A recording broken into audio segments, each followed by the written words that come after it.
Welcome everybody. Today we're going to be talking about empiricism and rationalism as contrasting epistemological approaches. Empiricism and rationalism represent contrasting philosophical approaches to the acquisition of knowledge in the search of truth.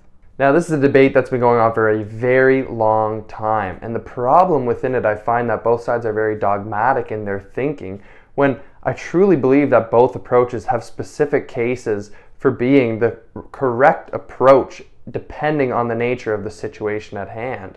Today, I'll present both of these epistemological approaches. I want to do a good job at remaining objective here because I do think that they're both very useful in the approach to truth. I just want it to be known that there are other approaches to searching for the truth and acquiring knowledge, but I really think that these are the major driving factors in the field of acquiring knowledge. By the end of this video, I promise that you'll have a better understanding of empiricism and rationalism and how to decipher which one is better in each scenario. We're also going to go over some examples of when they've been implemented and how they might have been implemented poorly. Obviously, we're going to talk about the scientific method as a branch of empiricism. The way that the scientific literature is communicated and portrayed gets away from the empirical observations at the basis of the scientific method. For now, we're going to touch on what empiricism is, how it was created, how we got to this point, and generally how it's interpreted. So empiricism asserts that all knowledge is derived from experience and places an emphasis on the acquisition of knowledge through our sensory perceptions as well as observation. Empiricism is largely concerned with a posteriori reasoning. A posteriori translates to from the latter, or from what comes after in Latin. Now, this is prevalent in empiricism because it states that knowledge comes after the observation. In essence, empiricists argue that we gather information through our senses, through observation, and from this we can generate the concepts of the cosmos based directly on these observations. Modern empiricists prioritize experimentation as the acquisition of these observations, which in some sense is very important. However, empiricism also acknowledges the role that rationalism plays within empiricism. In the empirical view, it's important to understand, to vocalize and to language the observation, it takes a lot of presumptions. It takes a rationalistic approach and understanding of reality. Even something as simple as the sun coming up in the morning is a beautiful observation. But you need to have some sort of metaphysical understanding that there is a cyclical nature to the sun rising every day. This was an example brought up by Mr. Keelan Morgan in our recent podcast together, and I think it's a really important one. Obviously now we have these models of the solar system explaining this cycle and taking out the rationalistic thought behind it. However, it's important to note that the empirical observation here, from what you can see, is the sun rising every day. And that is sort of a metaphysical model in a way, because no one can actually observe the solar system in this respect. That's the reason that we use a model. We use a model to visualize the theory. Of course, these are computer-generated models, and so you could really generate any sort of theory. And I'm not going to make any claims on this theory per se. I'm just saying that it's more based on a rationalistic perspective, more so than the empirical model. Now, the empiricism here is that we think we can observe the model and understand the nature of reality, when in reality, that's not how it works. Now, it's interesting because these new age atheistic scientism folks tend to use empiricism as a crux for not believing in a higher power. They believe that there is no metaphysical interpretation whatsoever. There is no individual in the world without some sort of presumption, without a sort of greater understanding of the metaphysical. Even though they convince themselves that this is empirical in nature, it often tiptoes into the realm of rationalism, because science cannot exist without the metaphysical. There's always a metaphysical interpretation behind what is physically observed. And these atheistic empiricists often rely on the scientific method as a crux as well, and they point to the scientific literature. Look at all of these observations. But scientific literature is very rhetorical. There is a great rhetoric used because they are persuasive papers. They're persuasive in the nature to try and convince the reader that their interpretation of their epistemological observation is correct. So it's very important to understand that there is some sort of reasoning, some sort of rationale behind the scientific literature itself. This sort of neo-empiricism is far from what the true empiricist thought. One that if you get back to the true nature of empiricism, which is observation, the basis of the scientific method, this is a very important phenomenon in science. And Keelan gave a great point that empiricism should be used more in science, that we should get closer to our observations, to our true experiments, to observe these experiments as they come, and that the interpretation gets further and further away of this objective truth. There's more than one way to interpret data, and to interpret the data truthfully, there would have to be no confounding factors, no confounding variables at play, and this is something that does not happen in scientific studies.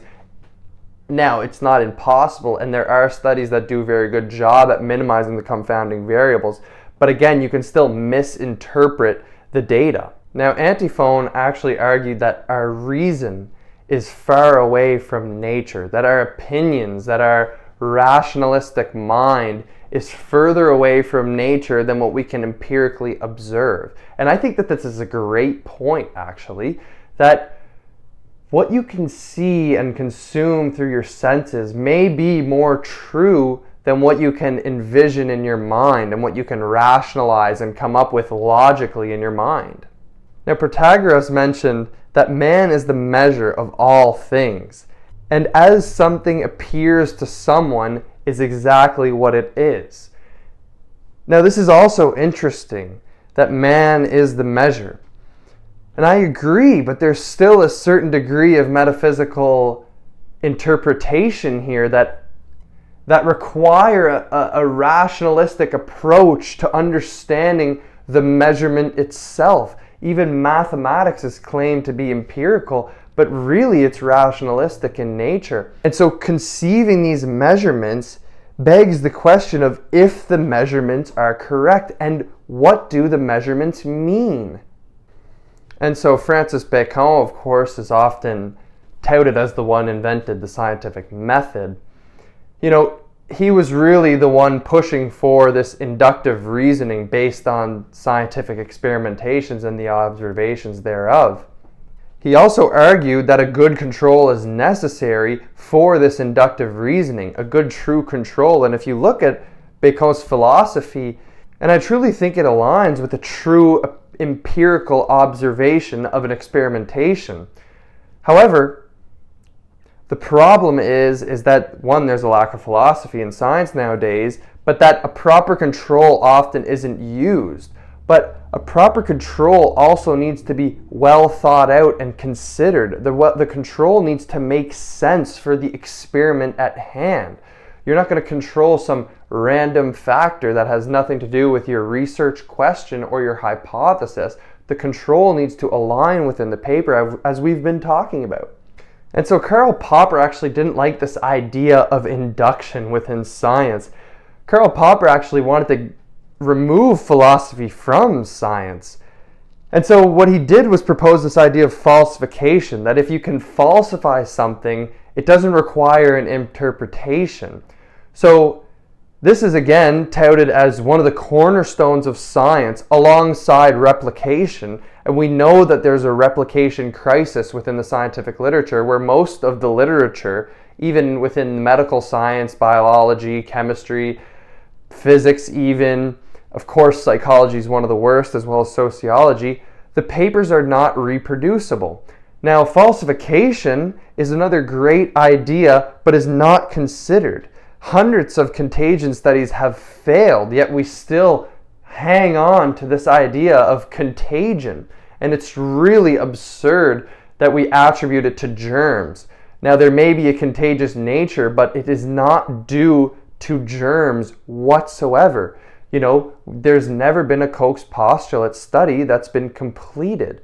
These are really important factors to consider. And if we're truly adhering to the empirical use and the scientific method truthfully, we need to take into account these failed studies, because it proves that there's no causal relationship between the variables tested. A contagion study in theory should be very, very easy to provide results for due to the contagious nature of reality, as they claim. You can go to the grocery store and catch a flu or a cold or the big C word, right? So, it should be very easy to provide contagion studies. However, they always fail unless an external agent, a chemical or an adjuvant, is used to induce an immune response. That's the only way to actually prove contagion, is to add a sort of adjuvant or a chemical to induce the disease rather than the actual germ in question. And it gets back to needing a proper control.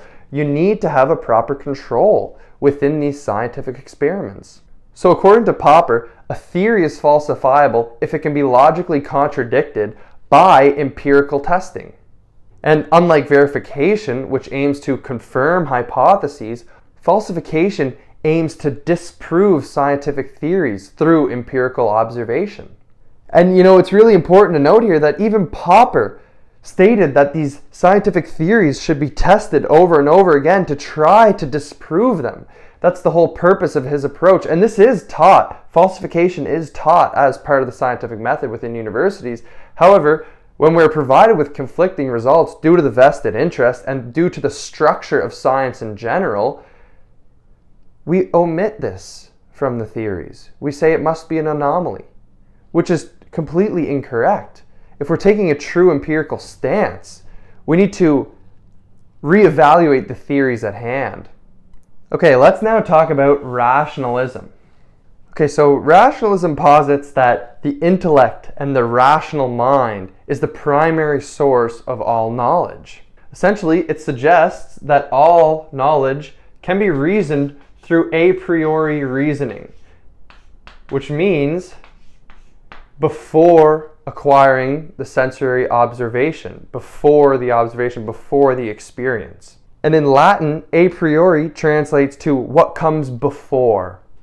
Essentially, rationalists believe that there is this innate knowledge, this concept of an innate knowledge, which humans can pull from fundamentally to understand the nature of reality without having to rely on sensory data or observation.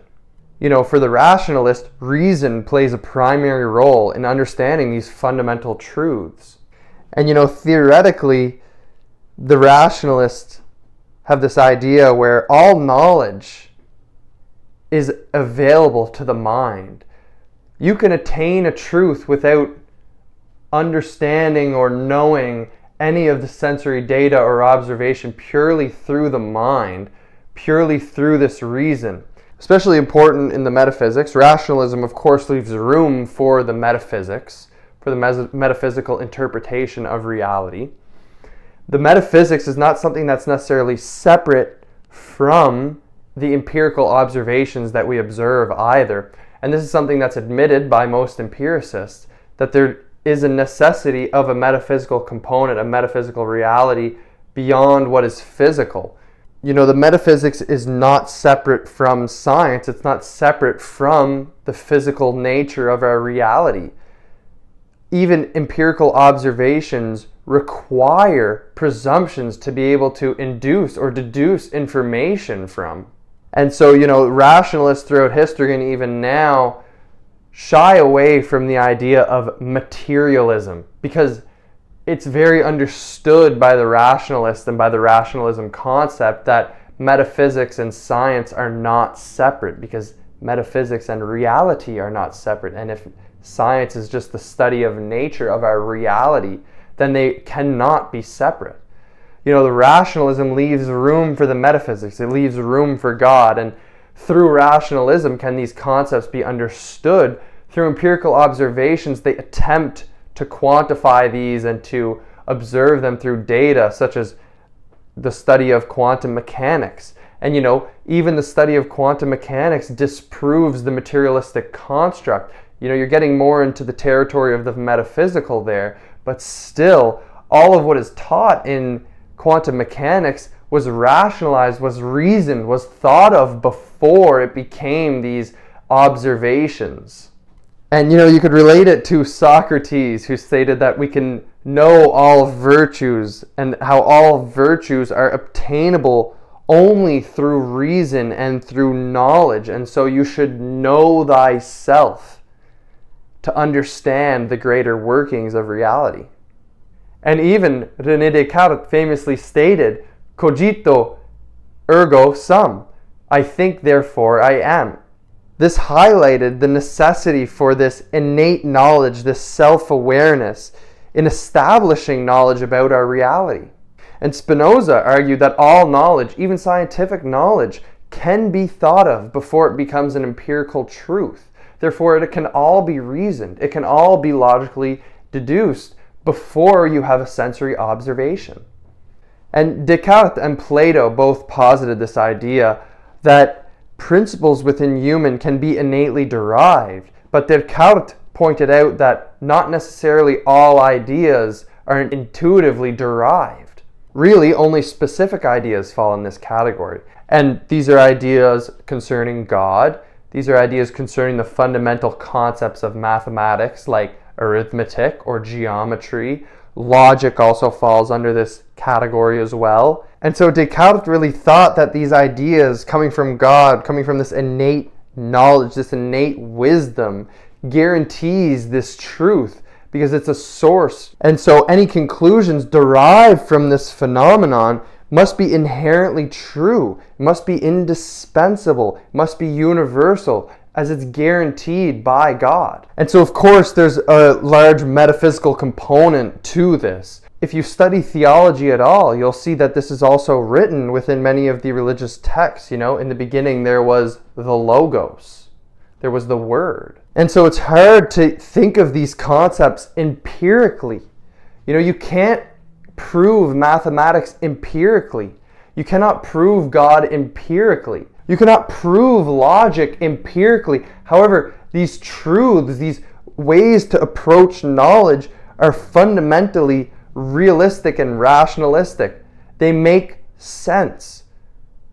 And so it's very difficult to deny. Okay, so it's important to talk about when to use both of these schools of thought. And where I stand right now is that they can both be useful. And I think both have strengths in different areas.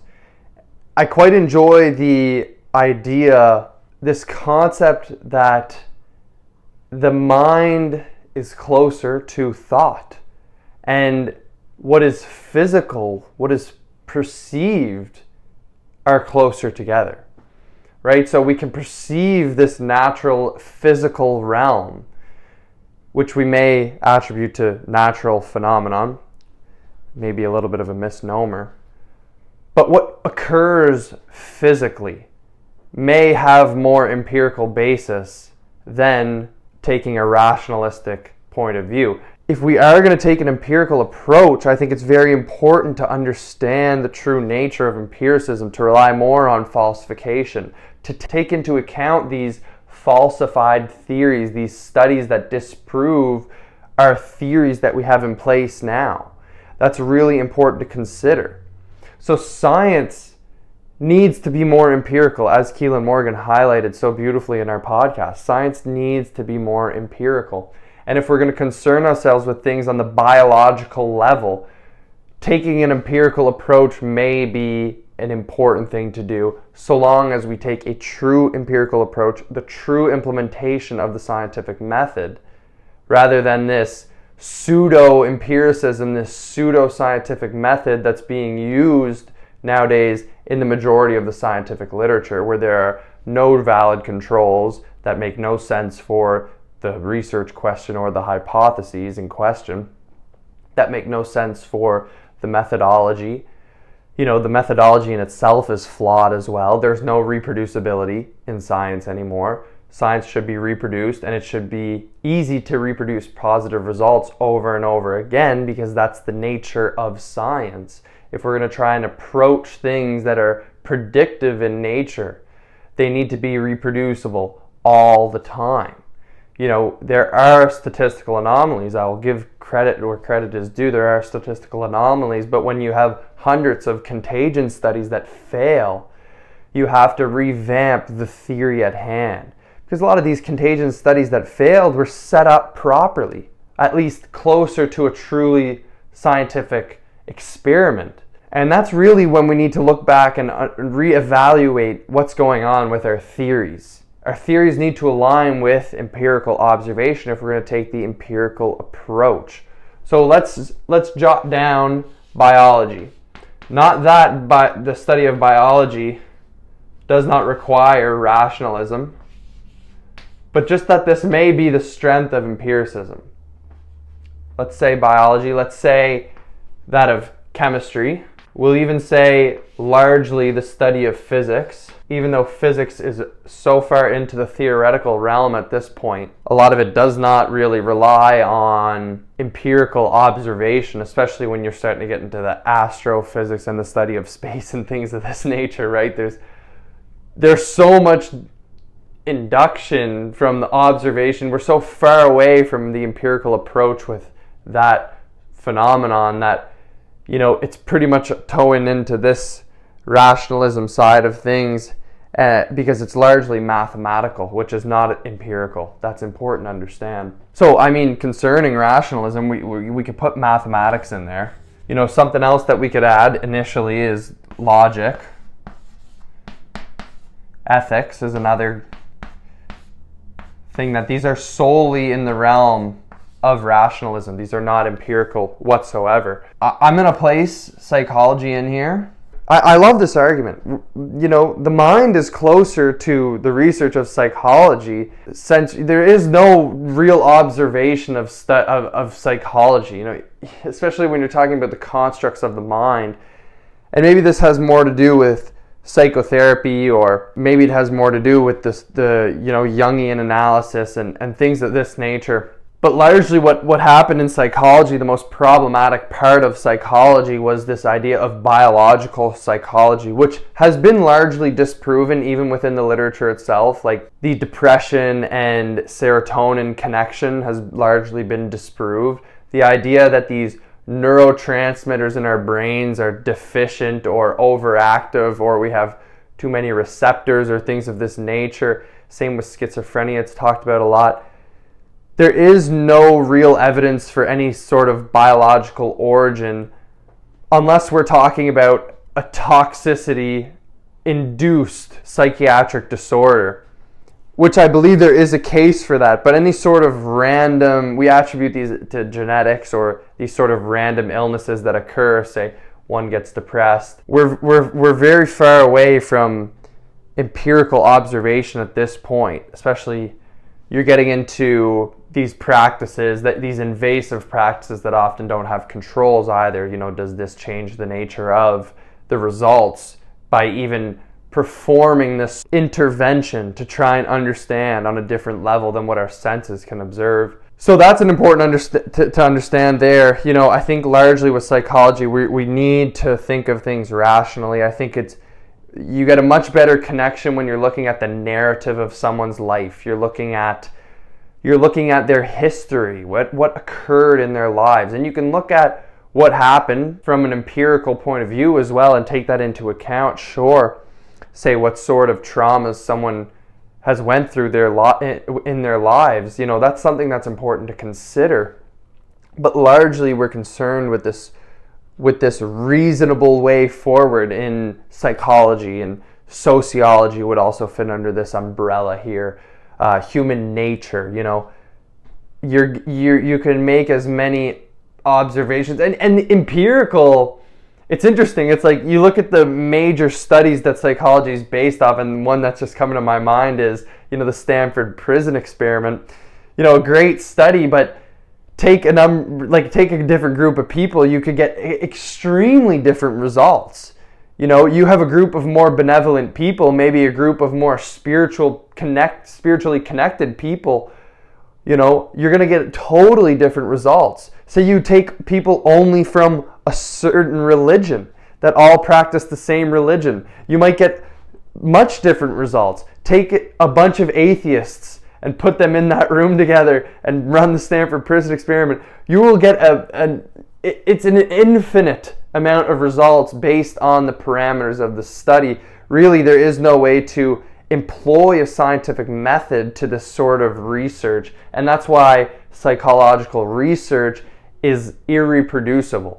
And that's part of the reproducibility crisis that is occurring right now. Within rationalism, we have these schools of thought. I'm going to add one more that Dr. Mark Bailey actually highlighted in our podcast together. And I've been looking into a little bit more, and I think it's just an interesting point of view here. Economics, and he mentioned Austrian economics. And so this is really interesting, and I just want to point this out here. This is a very interesting school of thought. There's a lot of papers out there and research and literature that talks about this. And I think it's really interesting because I think economics falls more under the branch of psychology than it does any sort of observable phenomenon. I remember taking micro and macroeconomics, and I'm certainly no expert in that. I took them both kind of as a bird course, to be quite honest with you. But largely, it's concerned with human nature, these concepts very simply, of supply and demand and what really creates a demand, right? But it all comes down to human nature. You can create a demand through fear. If you instill fear in the entire population, you can get them all to take cupcakes, even though you've redefined the term of what a cupcake is. You can get them to take genetic cupcakes. It's hilarious really when you're thinking about it, because it truly is based more in psychology, and so I find it's closer to the mind. And so if we're going to look back to that principle that, perhaps our observation is closer to that of physical reality. Well, what's closer to the metaphysical, to our consciousness, is rationalism. And so I think that's fundamentally the most important concept to understand here. Let's talk about the nature of the scientific method. So everybody claims that the scientific method is all empirical. They even call it empirical data or empirical proof, empirical papers, empirical observations. And that's what the scientific method aims to do. That is important to consider here. So it's based in observation. It's based in empiricism. However, the interesting thing about the scientific method is that it relies on reason. Because there's only so much that you can apply from an observation. There's only so much you can apply from that observation. You need to understand, you need to have some sort of presumption about reality, and they may claim that, well, through the scientific method, we can get to this presumption that's based solely in empirical observations. However, it's just not the case, certainly not at this point in reality. And so you can conceptualize this rationally, or reasonably, that perhaps it could be the case. It's just that in practice at this point, there are so many presumptions, so many metaphysical presumptions beyond this idea of the scientific consensus. It's not as based in empiricism as one might think. And so, the scientific literature is often touted as this empirical factfulness, this truthfulness that's observable, that we've experimented and that we can see. The scientific method is just a branch of empiricism, and rightfully so. So the scientific method is based in experimentation. Again, I don't want it to come off as I think this is absurd either, because I think there is a certain amount of information that we can deduce and induce from the scientific method. I think there is a certain amount of information that we can utilize. Obviously, Science can be accredited with the creations of technologies, which is often what we appeal to as the moat in justifying science as dictating our lives. What should be prioritized is falsification. And again, we mentioned this, Karl Popper created this concept because he wanted to get away from the need of inductive reasoning within the scientific method. And falsification truly is the most important part. The scientific method is great at understanding what is not. It is much more difficult to understand what is using the scientific method. But if we can eliminate what is not, this can lead us to more clear assumptions and presumptions about the nature of reality. The problem again is in practice. The scientific method in practice is taught as being based fully on falsification, and that if conflicting data happens to come up at any given time, our theories will be reevaluated, but this does not occur. And so one of the main presumptions when employing the scientific method is within the isolation of variables. So we isolate variables to test them, to test if this isolated variable has a causal relationship with the other phenomenon in question. So that would be the dependent variable versus the independent variable is what would change in a scientific experiment. The problem is that nothing in nature exists in isolation, and this is an observable reality. This is a very empirical reality, that nothing occurs in isolation. The presumption of the scientific method at this point is that if we can understand this isolated variable in a laboratory setting, that it will apply to the greater cosmos, which all acts in unison with itself. That there is this sort of cohesion within nature. There is this working together within nature. So that's a presumption right there, that we can study an isolated phenomenon and relate it back to reality, because truly there's no way to control that,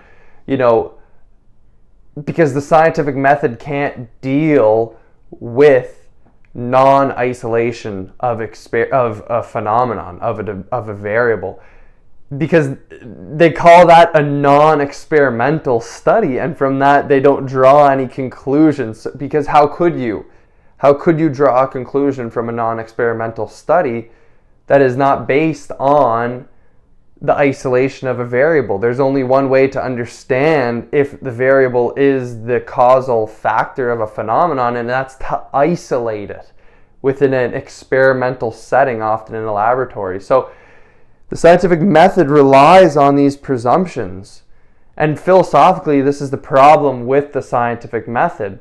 And this is why people like Neil deGrasse Tyson, the world's leading atheist, believes that science can stand on its own 2 feet and doesn't need philosophy, because philosophy threatens the very validity of the scientific method.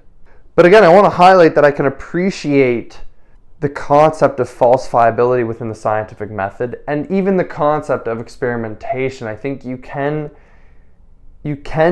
induce some sort of information from this method. The method has worked. We have these technologies. Now, it may be a little bit different than explaining natural phenomenon, because these technologies are human phenomenon. These are not godly phenomenon created by God, right? Indirectly, the technologies are created by God, but it's not a natural phenomenon. So perhaps scientific method is more applicable to that of technology. And if I could go back in this video and add it to the list of what the strengths of empiricism is, it may be technology on that list. But we could see the scientific method in practice, and this may be a human error. And I would say that it is a human error, because humans can succumb to that of greed, to that of ego, inflated ego, I should say, So it may be a human error that the scientific literature is as problematic as it is. Because the employment of the scientific method, I may relate it to communism, right? Great on paper, equality for everyone. But in practice, you can see through history how poorly it is. And this is obviously not a logical way of looking at the scientific method. I think it's just a funny thing to draw on here. But the scientific method employed, you could see the pollution of the scientific literature. None of it is reproducible. I suppose some of it is. Largely, it does not rely on falsification anymore. There's a number of fraudulent papers out there. Many scientists have conducted these little experiments within themselves where they write fake papers and publish them just to see if it can get through the peer review process, right? So I do believe that it is a human error. I think that the scientific method can be employed properly. If we were truly concerned with scientody, with the real nature of science and understanding and acquiring knowledge, we may be able to draw much better conclusions than that of the poor structure of science known as scientistry.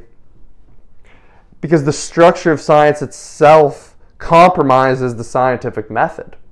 And so even beyond the level of the scientific method and the scientific literature, what happens is a human problem, is that studies are cherry-picked to create our textbooks and our curriculum to fit the narrative of hand. Our theories are so dogmatic that although there is scientific literature that contradicts most of the prevailing scientific theories, they're not considered.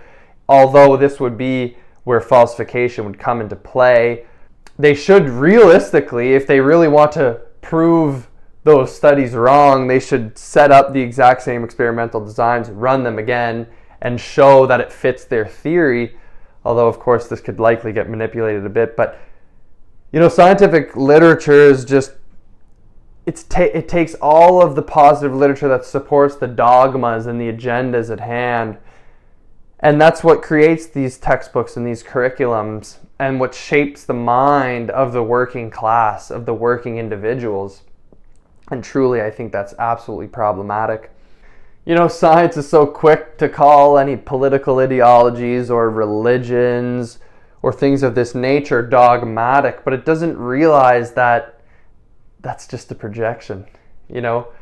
I can understand why people are dogmatically attached to their religious practices.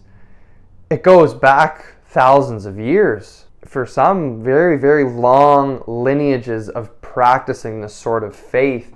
And so it's ingrained in their very existence. The scientific method has done a great job at convincing those that employ the scientific method that it is the all-knowing being, that it is this religion in some way. And so it's funny when scientists criticize religions without even considering that science is the world's leading religion.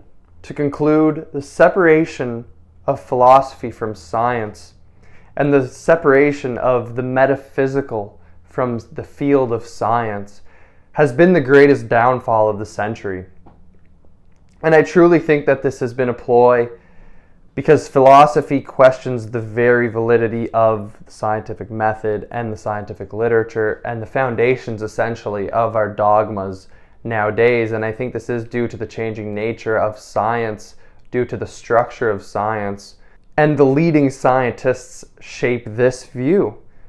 Neil deGrasse Tyson, one of the atheistic high priests of Scientology, believes that philosophy is not needed within science, that the scientific method can prove all of this phenomenon that is needed for us to know true. And so I really think that it's because of the changing nature of science into a religion that this is occurring. You could see any sort of questioning that occurs gets culled from any sort of media, and really this is just the form of the Inquisition. We can relate the scientists and the white coats to that of the priests, right? No one dares question the priest on what they preach. It's a good way to get thrown out of church. But even at that point, a priest would likely be happy to have a conversation. If you were to talk to any priest and you were to say that you don't believe in God, I'm sure that they would all love to have a conversation with you. Of course, this doesn't occur in science. It's nearly impossible to talk to any sort of modern thinker in science while you have an opposing view. That's why there's a lack of debates with people in the terrain field. That's why scientists don't respond to my emails. But really the problem is that I think we're being taught on this level that science acts in a certain way when it does not, right? We're taught that science is reproduced constantly and that science is all about falsification, and we take on the ideas of Popper, which were great. But if Karl Popper could read the scientific literature, well, goodness gracious, he's likely rolling over in his grave right now. Because science does not consider failed studies. Science only publishes positive literature because science is largely funded by these pharmaceutical companies, by supplement companies, trying to push their products forward, right? People don't do Koch's postulate studies anymore. There's very little funding for trying to understand the nature of reality nowadays. It's all about trying to understand these chemicals and these foods, that what's the threshold that we can give to someone before they die. We just want to make sure that they stay alive so that we can have customers for life here. It's kind of interesting, and this is classic scientistry. It's backwards. The whole structure of science, the way funding works, where the funding comes from, how literature gets published, it all pertains to the failing practice of science nowadays. And so to the diehard empiricists out there, I urge you to look into the philosophy of empiricism. I urge you to look into the scientific literature, and when you read a paper which is touted as being empirical evidence, read the paper and understand that it's a persuasive argument for their interpretation of the data. And hopefully the data is correct. But there is a rhetorical aspect to papers. It is rhetoric, right? They are trying to persuade you. And so that's very important to understand. It's also important to understand that there is no empiricism without reasoning. So that in and of itself is a very important thing to consider. And so when we consider empiricism within a proper use, it should solely be falsification. Anything that is conceptualized rationally and, should be able to withstand any sort of empirical scrutiny, so long as the empirical scrutiny relies on the observation. So if we set up an experimental design to try and falsify a hypothesis, well then that would certainly give us a lot of insight onto whether our thought process was correct. And so anyone who's looking to get into the scientific field, I think it's very important that we consider philosophy moving forward. Any scientist out there now should have a good understanding of the philosophy behind their epistemological approach. It's very obvious that many scientists are, one, far too busy to consider any sort of philosophical discussion whatsoever. Often they're even too busy to read any literature outside the scope of their field. And why would they want to if that's their job, if that's what they have to do all day? They don't want to go home and do research beyond what they're being paid to do. But I would really urge a philosophical discussion, a philosophical thought to any scientist out there, and to just think about their practice and how they acquire knowledge, and to think about what presumptions they're actually making, whether it is all based on observation. Many questions can occur, and if you sit and you think about the practice of science for a while, I'm sure you'll realize that there are holes that may not allow us to view science as dogmatically as we do. And so I really want everyone to consider this within the field of science. And on that note, that's going to do it for this video. Hope you guys enjoyed that. I know that was a little long. It was an interesting one for me to research. I've been learning a lot more about it. I again want to thank Keelan Morgan again for coming on the podcast.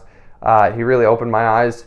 It would have been a whole different discussion here if I hadn't chatted with him. So I'm very glad that I met him. He's a great friend now, and we're going to do more discussions moving forward. I'm really refining my knowledge on this subject too, so I would really appreciate to hear your thoughts down below as well. I'd love to talk about this a little bit more. Like I'm in the phase of learning it, and I do really want to come to a greater understanding of it. So, but I hope this was good. I hope this was clear. I did do a lot of research to put this together. So I do hope that you guys enjoyed this. And if you do and you found it informative in any way, I'd appreciate you guys' support in the form of like, comment, share, a subscribe, even a donation if you feel it necessary. So yeah, on that note, guys, I hope you enjoyed it. Take care.